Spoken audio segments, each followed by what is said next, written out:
হিন্দু ধর্মাবলম্বী তাদের পুজোর সময় তারা তাদের পুজো, তাদের আর্চনা, তাদের ধর্মীয় কাজ করবে, সেখানে কোনো মুসলমান কোনো প্রকার বাধা দিতে যাবে না, কোনো প্রকার অন্যায় আচরণ করতে যাবে না, এবং কাউকে অন্যায় আচরণ করতে দিবেও না, যাতে করে মুসলমানদের কোনো দুর্নাম না হয় সে বিষয়ে মুসলমানরা বরং আরো সচেতন এবং সাবধান থাকবে।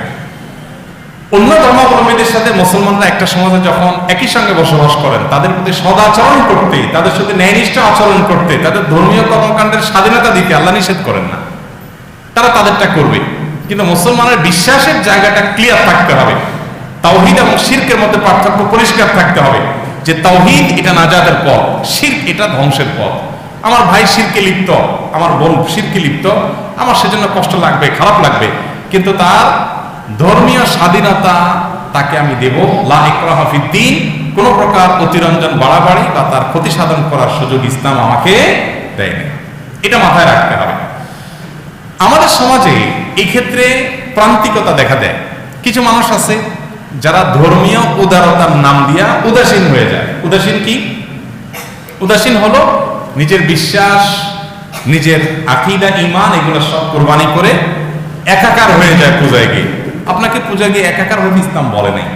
আপনার বিশ্বাসটা যদি এত ঠুনকো হয়, নড়বড়ে হয়, তাহলে আপনি মুসলমানই না।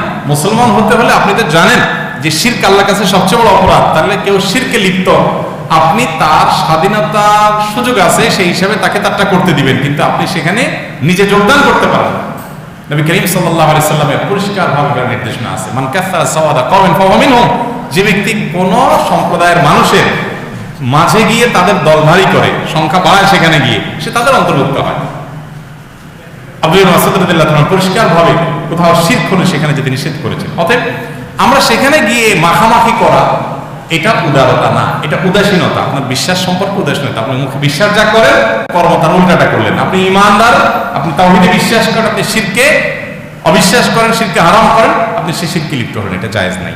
অতএব এরপরে আমাদের দায়িত্বশীল হতে হবে এবং সচেতন হতে হবে। আমরা বাড়াবাড়ি ছাড়াছাড়ি দুটো মাঝামাঝি অবস্থানে থাকবো না। আমরা এরকম কোনো অন্যায় লিপ্ত হতে যাব যে তাদের কোনো কাজে আমরা বাধা দিব, আবার না সেখানে মিশে আমি একাকার হয়ে যাব। তাদেরটা তাদেরকে করতে দিব, স্বাধীনতা দিব, কিন্তু আমি সেখানে মাখামাখি করতে যাব না।